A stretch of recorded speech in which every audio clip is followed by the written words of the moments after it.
Buenas noches, bienvenidos a Desde la Otra Acera, espacio de análisis de la realidad de la Asociación de Profesores de Segunda Enseñanza, APSE. Esta noche abordaremos el tema Razonamientos y Privatización, el nuevo combo del ICE, para lo cual cuento con dos invitados especiales en estudio, la señora Vivian Chávez Chinchilla, presidenta de APSE. Buenas noches, doña Vivian, bienvenida siempre a este espacio. Muy amable. Don César López Dávila, del Grupo Ciudadano Unidos por el ICE. Buenas noches, don César, igualmente bienvenido a este espacio. Buenas noches, Ariel, doña Vivian y a todas las personas que nos escuchan desde sus hogares. Muy amable. Y también contaremos con las entrevistas con Osvaldo Durán, sociólogo del TEC y ecologista del FECON, y el señor Salvador López, el director de planificación del Centro Nacional de Control de Energía del ICE. Antes de arrancar con el debate de esta noche, veamos la editorial a cargo de la presidenta de APSE, doña Vivian Chávez, denominada Gerentes del Caos.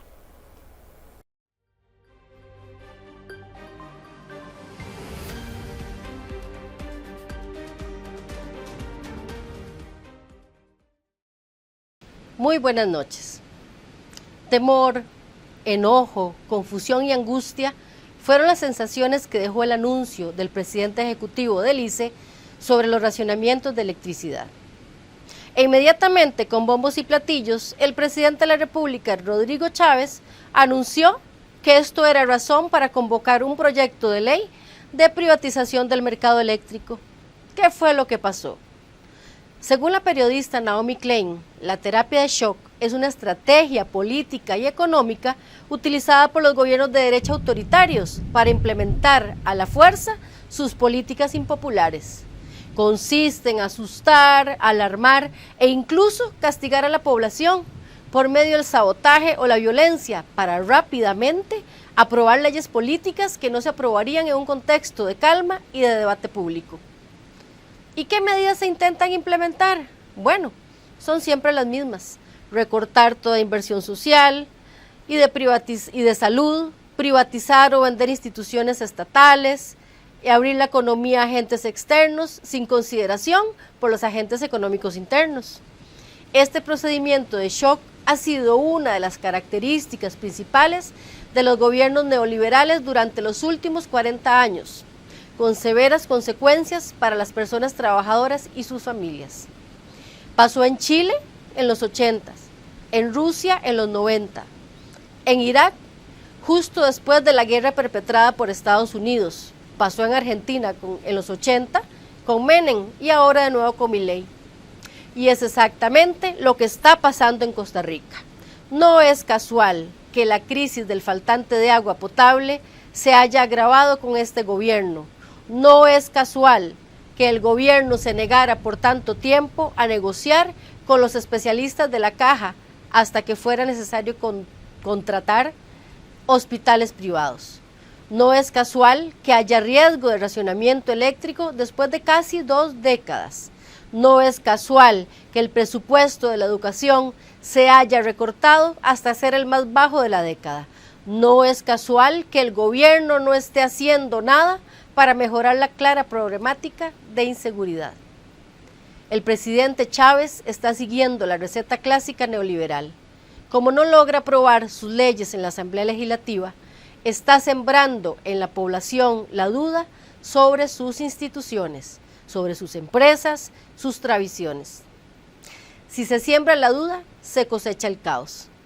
El presidente ejecutivo del ICE o el presidente ejecutivo de la IA, por dar 2 ejemplos, no están ahí para servirle a la sociedad por medio de los servicios públicos como energía o agua. Están ahí para sabotear nuestras instituciones e intentar venderlas al mejor postor. No podemos permitirlo. ¿Qué es lo que está ocurriendo en el ICE en este momento con el racionamiento eléctrico? O los planes que habían para hacer racionamiento eléctrico. Veámoslo a continuación en la entrevista que le realizamos a Osvaldo Durán, sociólogo del TEC y ecologista del FECON.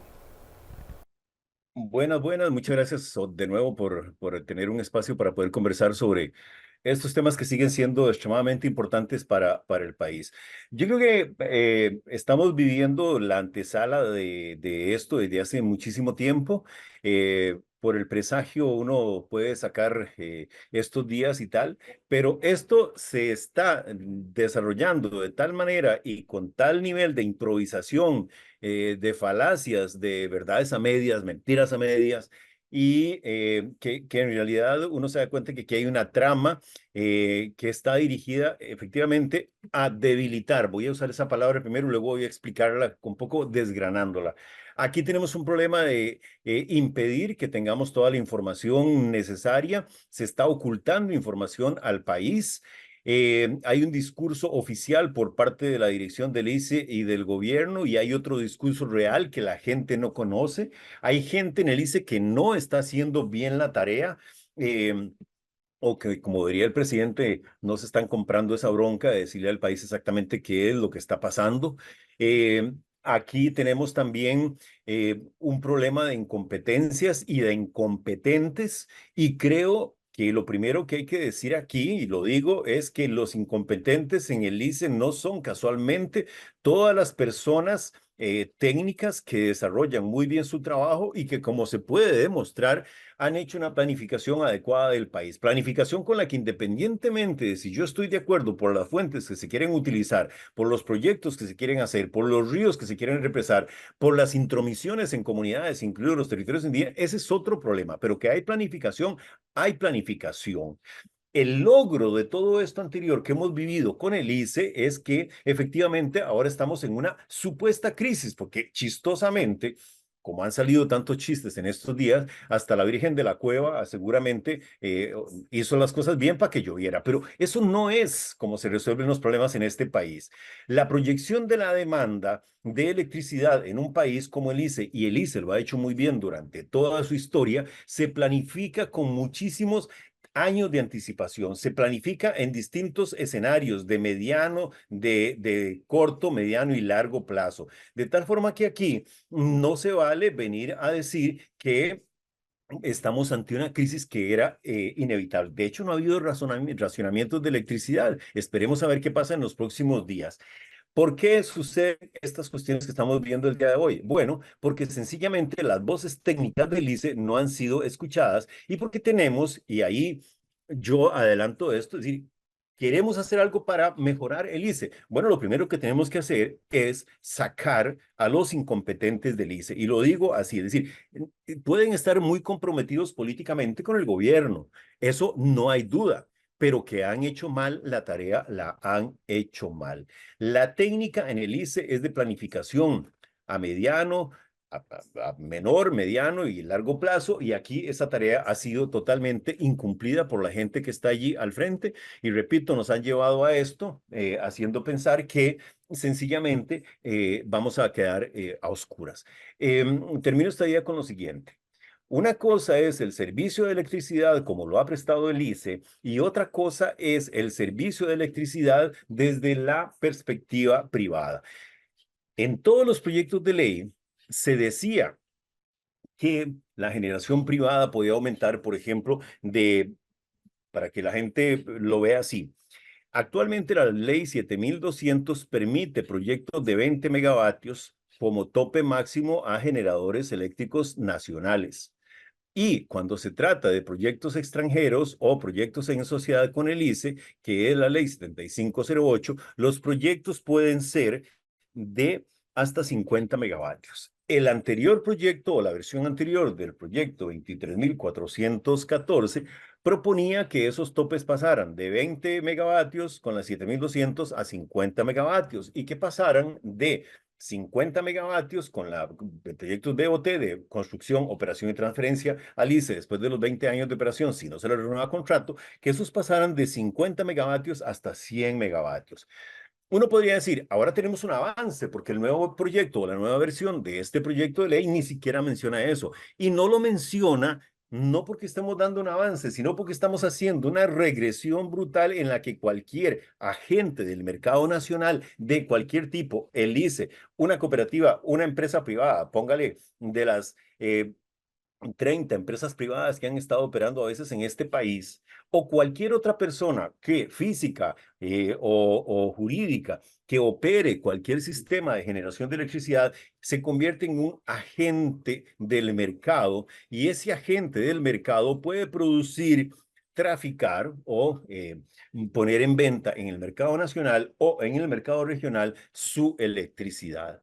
Esto es realmente peligroso porque es convertir un servicio público, como lo ha sido la electricidad, en un bien ganancial de carácter privado. Esa es la esencia de lo que tenemos en este momento, y yo me atrevería a decir, bueno, no tengo que atreverme, es decir, puedo decir que la crisis o la zozobra en que han metido a la gente ha sido una campaña de terror mediático que por el fondo en eso coinciden el gobierno, los empresarios y los medios comerciales de información, de meterle miedo a la gente para que piensen que efectivamente sí nos vamos a quedar a oscuras. Un generador privado, ¿verdad? Le cuesta la energía 74,3 dólares por megavatio hora. Voy a decirlo para la comparación, para no meternos en la cosa técnica ahí. El ICE produce lo mismo con 37,8 dólares por megavatio hora. Es decir, el ICE 37 y los privados 74. El doble. Y es a esos casualmente que se les quiere abrir la posibilidad de que puedan vender en el mercado regional. Ya la Contraloría General de la República en distintos momentos, como por ejemplo en un informe del año 2016, había hecho una revisión de proyectos públicos y privados, públicos en el caso de la Compañía Nacional de Fuerza y Luz y de otros privados como cooperativas, y llegó a la conclusión de que, por ejemplo, un proyecto de la Compañía Nacional de Fuerza y Luz, el Eólico Valle Central, y el proyecto de Los Santos no eran proyectos competitivos. ¿Y cómo le vamos a dar a estos proyectos que, por ser no competitivos, casualmente, sus costos de producción están, dice la Contraloría, muy por encima del rango utilizado de 7 y 12 centavos de dólar por kilovatio hora? Es decir, estamos hablando aquí de más del doble del costo de la generación de electricidad. ¿Quiénes se van a beneficiar? Bueno, se van a beneficiar con esta apertura del mercado las empresas que ya están con concesiones para la generación de electricidad. Para iniciar con el debate de esta noche, quisiera preguntarles a ambos, ¿qué es lo que está ocurriendo en este momento que se hizo un anuncio de eventuales racionamientos eléctricos que parece que no se han ejecutado, al menos hasta este momento no se han ejecutado? ¿Qué antecedentes existen en el ICE de esta situación de racionamientos eléctricos que ya llevan casi 2 décadas de que no ocurren? El último periodo que se registraron fueron en la administración de Óscar Arias. ¿Se pudo haber evitado eventualmente estos racionamientos o a qué corresponde esta dinámica? Le pregunto a cualquiera de los dos. Sí, bueno, saludarles desde el Grupo Ciudadanos Unidos por el ICE. Y tal vez lo primero que quisiéramos clarificar es que no son apagones, lo que se ha anunciado no son apagones por fallas del sistema, no son cortes inesperados por salidas o inconsistencias del sistema. Lo que se anunció fueron racionamientos programados porque hay una situación en la que el parque energético o la capacidad instalada no resulta suficiente para atender la demanda eléctrica. Pero esta diferencia entre lo que no es y lo que es resulta importante, porque que no sean apagones inesperados por fallas, por inconsistencias del sistema, nos ayuda a desenmascarar la primera mentira privatizadora, que es que esta no es ninguna crisis estructural del modelo eléctrico costarricense, que ha sido, es y será ejemplo a nivel mundial. A diferencia de los cortes por inconsistencias, los racionamientos se pueden prever en el tiempo. Entonces, ¿qué pasó? Bueno, desde Unidos por el ICE, lo que creemos es que esto más bien se debe a una crisis de gestión en las altas esferas de la institución, en los grupos gerenciales, en las presidencias ejecutivas, que se han venido dando porque se han tomado decisiones que se alinean más a la línea política de los gobiernos de turno que a la defensa del modelo. Desde Unidos por el ICE lo que pensamos es que hace mucho tiempo, a través de las presidencias ejecutivas, el ICE está intervenido políticamente y no ha podido desarrollar todos sus planteamientos técnicos como debería de ser. Entonces, ¿qué es lo que está pasando? En efecto, hay un factor climático que está ahí, ¿verdad? El fenómeno del Niño, que afecta desde México hasta Ecuador, ¿verdad? Que ha impactado el parque energético, ha mermado los niveles de reserva hídrica, ha disminuido el nivel de los embalses y incluso los aportes eólicos y filos de agua que se pueden hacer también desde otras partes al sistema. Eso es cierto, pero también es cierto que este fenómeno del Niño no empezó hace 2 semanas. No, y eso es un tema que de hecho quisiera consultarles a ustedes. Porque el fenómeno del Niño no es un fenómeno, no es una cuestión que se acaba de descubrir en Costa Rica, ni siquiera solo de Costa Rica, es de toda la región. ¿Qué puede estar pasando a nivel interno del ICE para que una planificación tan importante como atender el fenómeno del Niño se le haya dado este matiz o este discurso de decir, no, es que no hay electricidad en Costa Rica? Bueno, de Unidos por el ICE nosotros pensamos que lo que ha sucedido es que no es un tema de falta de planificación técnica, se han hecho las alertas técnicas, lo que pasa es que a esa planificación puesta se ha impuesto una mirada política desde el alineamiento de las presidencias ejecutivas a los gobiernos de turno, porque al final los gobiernos de turno no han tenido o no han impulsado políticas para fortalecer el modelo, sino para irlo debilitando, ¿verdad? Entonces, ese factor climático está ahí, pero también es cierto que no empezó 2 semanas atrás, ¿verdad? Desde hace más de 10 meses atrás, el gobierno y la actual presidencia debieron actuar con beligerancia. ¿Por qué no activaron a tiempo los instrumentos necesarios? ¿Dónde está el plan de contingencia? ¿Dónde está el plan de mitigación? ¿Dónde está un eventual decreto de emergencia? ¿Verdad? ¿Dónde está, por ejemplo, una campaña de ahorro? Ustedes como educadores saben si el MEP, el año pasado hizo campañas de ahorro, lo interno del ministerio, o en otros ministerios, tampoco, ¿verdad? Ahora el presidente ejecutivo del ICE sale con una comunicación fluida ante los ciudadanos, ¿verdad?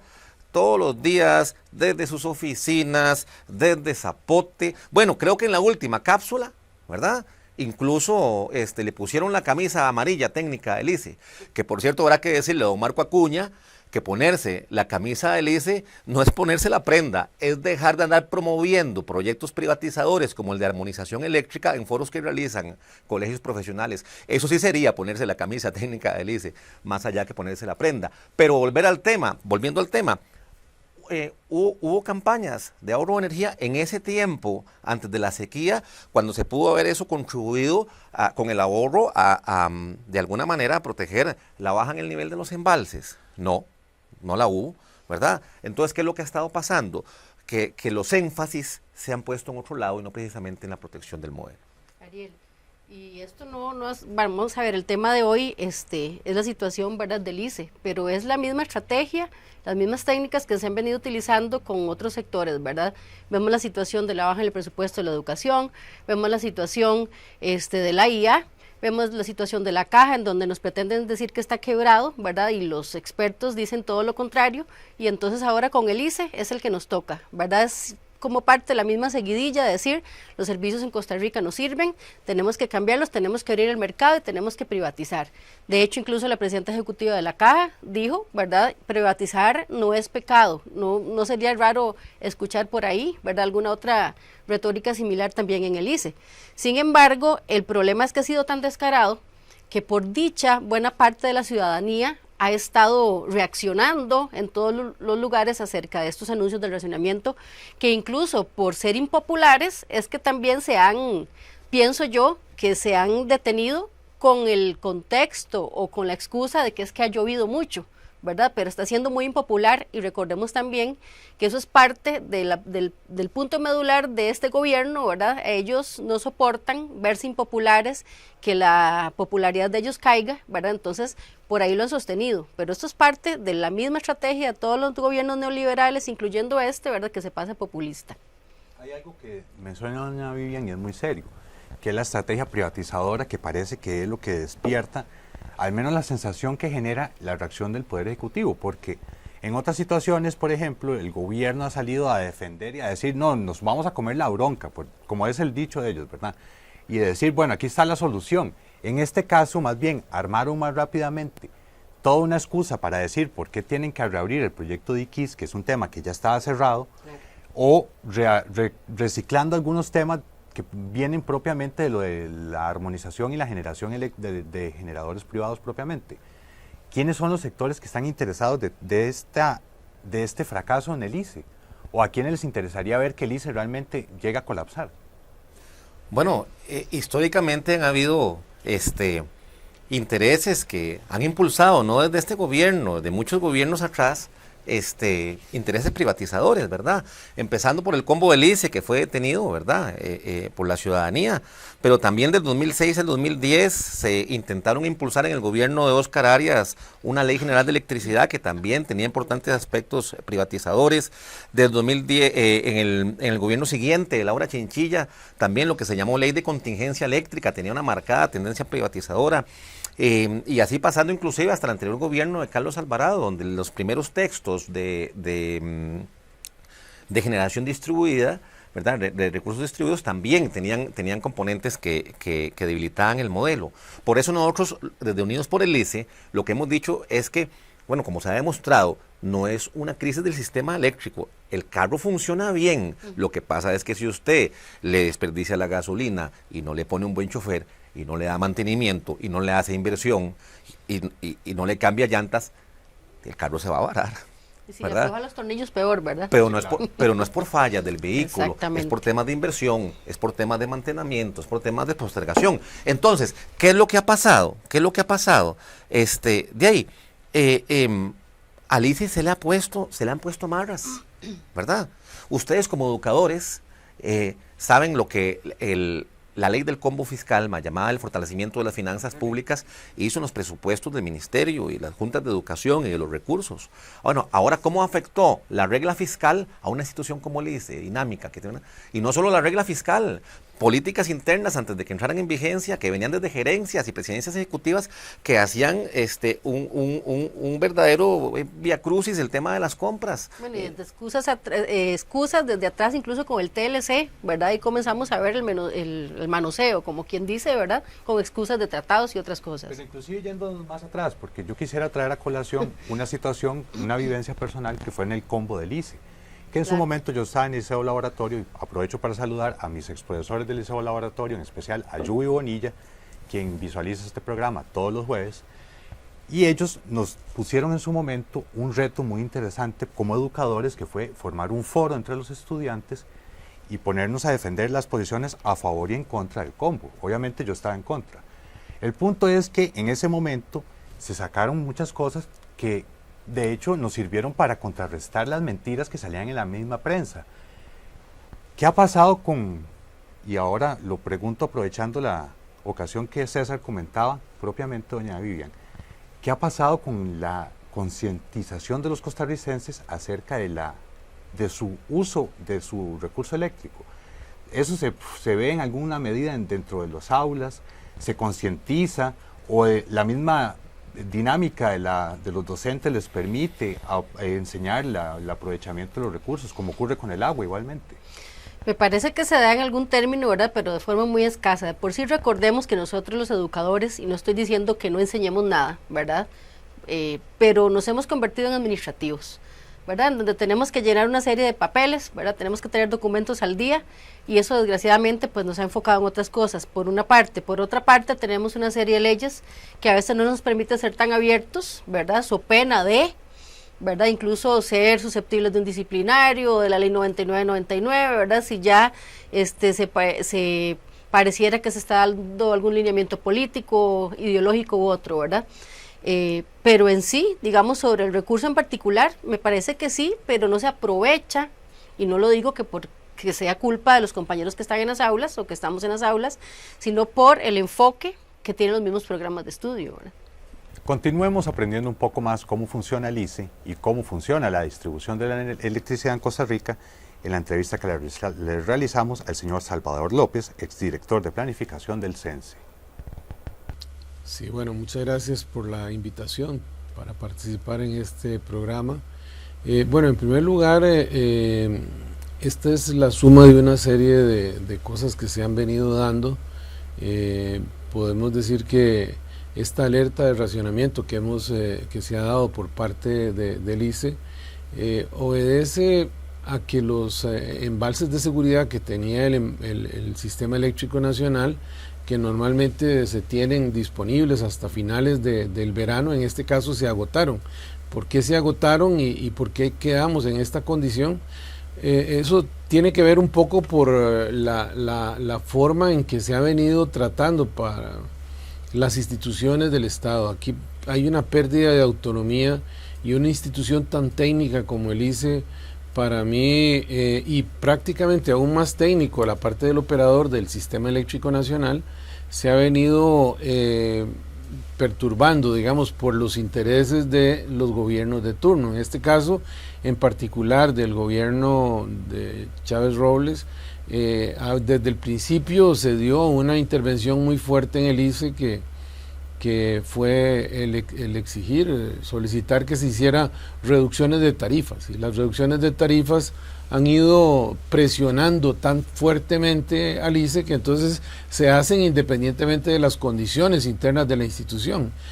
Una de ellas fue la presión sobre el térmico, o sea, prácticamente se ha venido, y eso es también algo que se había dado en administraciones anteriores, se ha venido de alguna manera restándole importancia al térmico, y nosotros tenemos un sistema que es hidrotérmico. En realidad, cuando estamos en condiciones hidrológicas con hidrologías muy bajas, el térmico es fundamental. Y por la pandemia también esto se introdujo un periodo en el cual prácticamente había excedentes muy grandes. Además se hizo un traslape con años muy húmedos de niña, y eso pues nos hizo crear una sensación de que estaba sobrando la energía. Eso, si usted ve las declaraciones del mismo presidente de la República y de Marco Acuña como presidente ejecutivo de la institución, se dio una percepción a la sociedad de que había muchas plantas térmicas y que se podían cerrar porque no se estaban usando, pero es precisamente para los periodos como los que estamos pasando ahora que se requería. Y más bien ya se había debilitado mucho el térmico, digamos, habían plantas muy viejas que se había tenido que retirar años anteriores, de plantas pequeñas, de motores de Moín, pero no se ha repuesto esa cantidad. No hay energía firme que se haya agregado al sistema fuera de las plantas geotérmicas que se han venido incorporando algunas, pero tenemos en ese sentido un déficit en ese campo. Por eso fue que el año pasado se dio la alerta de que iba a haber déficit este año, a raíz de la entrada de un año de Niño severo, y que ya en los escenarios similares a lo que estamos viviendo ahora se identificaba que habría un déficit muy importante, y por eso se arrancó la compra de estas plantas, el alquiler de plantas térmicas, 140 megas para este periodo, los cuales desafortunadamente entraron un poco tarde, ¿verdad? Y eso ya no permitió impedir que se diera esta reducción tan grande de la capacidad de los embalses de seguridad, especialmente Letcachí, Reventazón y Pirriz. En esas condiciones hay que sumarle el hecho de que hemos venido también después de la pandemia en el rebote del crecimiento de la demanda. Hubo una contracción durante ese periodo, y después venía un periodo de crecimiento de la demanda. Esto en planificación se había detectado y se decía que después del año 2023 ya tendríamos que comenzar a tener estos crecimientos más similares a lo que habíamos tenido en el pasado, pero hay un efecto en el principio de un incremento más de todo lo que se dejó de hacer en ese periodo.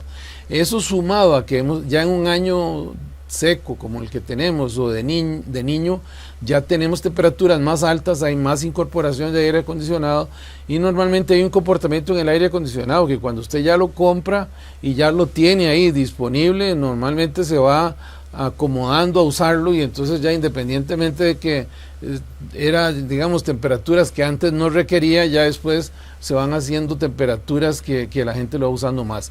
Entonces, un crecimiento de la demanda fuerte, un rebote de la demanda, y después también un menosprecio, incluso una tendencia a quitar térmico, que en las administraciones, especialmente ligado a reducir tarifas, nos ha venido causando problema en el país.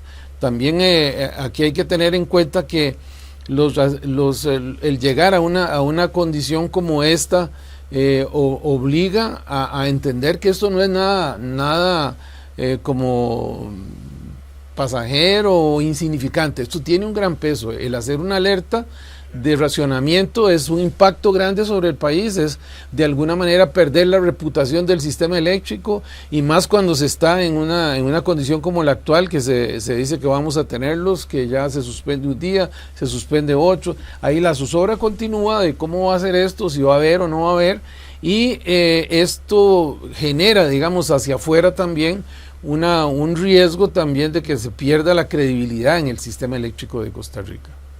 Bueno, yo diría que hay algunas cosas que son comunes, ¿verdad? La pérdida de la autonomía ha sido algo muy grave que ha venido ocurriendo, bueno, digamos que muy tenuemente desde que se creó la ley de las juntas directivas y presidencias ejecutivas allá en el año 1973, pero ya en estos tres últimos gobiernos, digamos, ha habido una participación muy fuerte del Ejecutivo en la determinación de algunas de las cosas internas de la institución, y en yo diría que ha sido lo más grave, que es ya incluso a nivel del operador del sistema prácticamente estar tomando decisiones técnicas directamente en casa presidencial. El hecho de que se anuncien incluso rebajas de tarifas o por parte del presidente de la República, o que se ven, ya eso no forma parte de la actividad ordinaria de un presidente o de un ejecutivo. El ejecutivo, por la Constitución de la República, tiene que emitir políticas generales, pero ya no entrar en un tema tan específico, porque eso altera y afecta, digamos,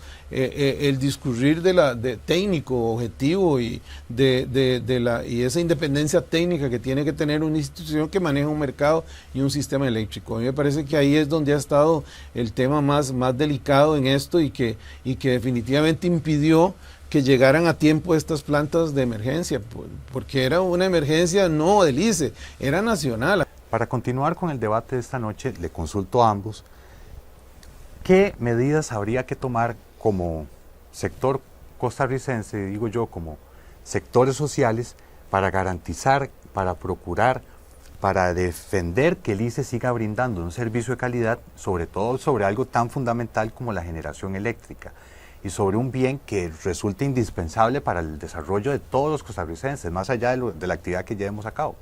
¿Cómo hacemos para garantizar esto y para evitar que las políticas recortistas más bien nos dejen sin este servicio seguro? Sí, de Unidos por el ICE, como Grupo Ciudadano, esa es la intención, informarnos para pedir de la ciudadanía que le quiten al ICE las amarras, Ahora estamos ante una situación, pero ¿qué llevó a esa situación? Bueno, durante el gobierno anterior se paralizó la inversión en proyectos de generación, pero además de paralizar la inversión en proyectos de generación, se postergó la ampliación de proyectos ya financiados con financiamiento japonés geotérmico de energía firme.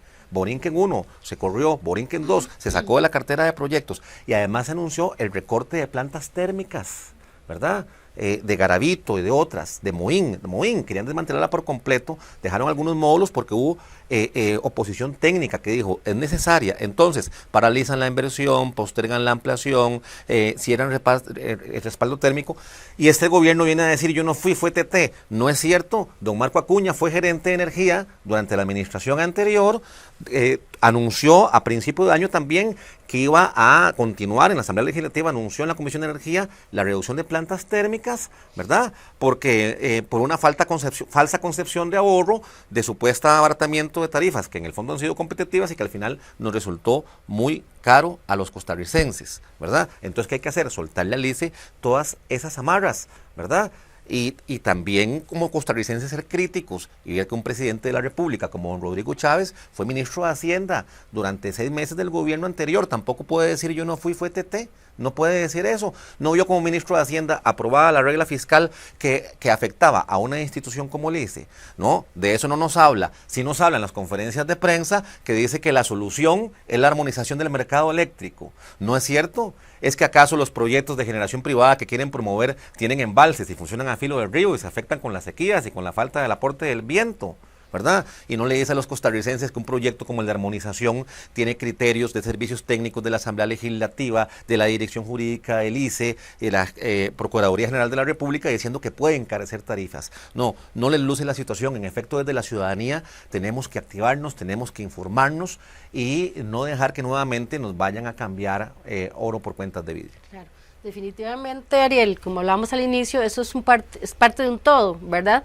Eso que decía César, ¿verdad? De quitarse el tiro, de que yo no fui, ha sido casi que la retórica, ¿verdad? En todos los temas, ¿verdad? Yo no fui el que puse la regla fiscal, no es culpa de nosotros, y así se lo venden la ciudadanía, y así se lo devuelven a uno, se lo repiten, ¿verdad? Sus seguidores, por no decirles diferente, como siempre lo he dicho en los programas, ¿verdad? Por respeto, repiten lo que se les indica, pero la situación es que tampoco hacen absolutamente nada por cambiar las cosas que no estuvieron bien por parte de los gobiernos anteriores, sino todo lo contrario. Se unen a lo que ya hicieron los gobiernos anteriores en esa misma línea privatizadora, y entonces aquí estamos pagando los platos rotos y cada vez vamos en picada y en precarización de nuestros servicios en general. Entonces, obviamente, como grupos sociales, como sindicatos y todos los sectores que estamos por dicha en esto, vigilantes, tenemos que hacer concienciación, ¿verdad? Aquí lo estamos haciendo mediante este programa. Muchas veces los afiliados dicen, ¿pero por qué hablan de eso? Bueno, porque vivimos en Costa Rica y es nuestro país, y nuestro país nos lo quitan a pedazos. Entonces tenemos que estar adelante en todos esos procesos de concienciación para abrir los ojos a la gente que desgraciadamente tal vez no ve más que lo que dice, y con el perdón de algunos canales, ¿verdad? Canal 7, Canal 6, en la hora hasta Multimedios, ¿verdad? En la misma línea, a pesar de ser la prensa canalla, ¿verdad? Pero lamentablemente hay una realidad que nosotros tenemos que enfrentar, y la realidad es que nosotros tenemos que crear agendas, como lo decía en otro programa, sociales, en donde rescatemos al país, y en este caso, el rescatar al ICE, defender al ICE, ¿verdad? Para no permitir que esos tentáculos, ¿verdad?, se estén aprovechando de la ignorancia de muchas personas en el país. Doña Vivian acaba de señalar un tema que es delicado y tiene que ver con la participación de los partidos políticos en este tema de la intentona privatizadora en el ICE, que ya pasa en este gobierno, que pasó en el PAC, como usted lo mismo lo señalaba, que pasó en Liberación, y ni hablar de la Unidad, que fueron los que tuvieron la idea de generar el combo del ICE. Para concluir este espacio les pregunto a ambos, ¿qué debemos hacer los movimientos sociales, la ciudadanía en general, para exigir que se nos garantice este servicio y sobre todo que no se pongan excusas como las que se surgió esta semana de que se secaron las embalses, entonces no podemos brindar el servicio? O sea, ¿qué tenemos que hacer los costarricenses para ir más allá de un dicho de un presidente o del dicho del gerente de una institución, y que realmente los servicios se ofrezcan y que aparte de eso exija una rendición de cuentas cuando eso no ocurra? Debemos informarnos y exigir cuentas. Yo creo que las presidencias ejecutivas, la anterior y la actual, deben ser llamadas a presentar cuentas en la Asamblea Legislativa, en el primer poder de la República, y los costarricenses debemos informarnos, debemos separar el grano de la paja, que no quieran canalizar nuestro enojo por una situación que pudo haber sido manejada de forma más adecuada para impulsar proyectos privatizadores, porque han tenido cualquier equipo olímpico de nado sincronizado, sería la coordinación que tuvieron entre que anunciaron el referéndum, que iba a incluir la ley de armonización, y el anuncio de los apagones, que ahora hay apagones, que ahora no hay apagones, ¿verdad? Entonces, muchas veces a los costarricenses en eso nos falta malicia, y hay que defender el modelo eléctrico costarricense, universal, solidario, que nos permite llevar electricidad a los últimos rincones de este país, desde la isla Chira hasta Guarimal de Puriscal, pasando por secundarias, territorios indígenas, ¿verdad? Ese es el modelo que el ICE se hizo no por razones de caja, sino por razones de bienestar, y por eso tenemos que informarnos, defenderlo y defenderlo. Así es. ¿Cómo hacemos, doña Vivian, para que los sectores sociales nos garanticemos que se va a ofrecer ese servicio y que sepamos exigir respuestas en caso de que no las haya? Usted incluso me pone en un aprieto, ¿verdad? Y me río, porque muchas veces los ciudadanos mismos provocamos estas cosas, ¿verdad? Y me pone un aprieto en el sentido que hay cosas que no puedo decir acá, como presidente de APSE, ¿verdad? Pero cuando estamos en las urnas, desde ahí es donde nosotros tenemos que pensar en todas estas cosas. El problema es que como te digo, ahora no puedo decirlo tan directamente, pero sí, nosotros cuando estamos en las urnas municipales, nacionales, todas estas cositas se nos tienen que venir a la mente y tenemos que pensarlas y repensarlas, ¿verdad? Pero lamentablemente muchas veces o la mayor parte del tiempo más bien no lo hacemos, ¿verdad? Entonces, comenzando desde ahí y en cada uno de las decisiones que nosotros tomemos como ciudadanos, es parte de lo que va a ser, de lo que va a resultar las políticas de nuestro país, ¿verdad? Entonces, más bien el llamado es a no cegarnos, ¿verdad? No cegarnos de que porque es el partido X o Y, sin mencionar ninguno en lo absoluto, independientemente cuál sea. Yo no soy partidista en lo absoluto. Yo tengo la tendencia a ver quién es el que está, cuál es la persona. Entonces, no cegarnos, ¿verdad? No ser fanáticos, ser personas críticas, ser personas pensantes, que no nos rueden con un discurso, ¿verdad? Sino más bien pensar en cada uno de los temas qué es lo que está correcto, qué es lo que nos conviene, ¿verdad? Y no pensar que todo lo que brilla es oro. Y algo tan elemental como haber disfrutado este espacio, este programa, lo tenemos gracias al servicio eléctrico que hay en Costa Rica. Le agradezco a los invitados, muchas gracias César por su presencia, muchas gracias doña Vivian por sus intervenciones, a los entrevistados les agradecemos igualmente, a ustedes por habernos acompañado en este espacio y los esperamos el próximo jueves en Desde la Otra Acera.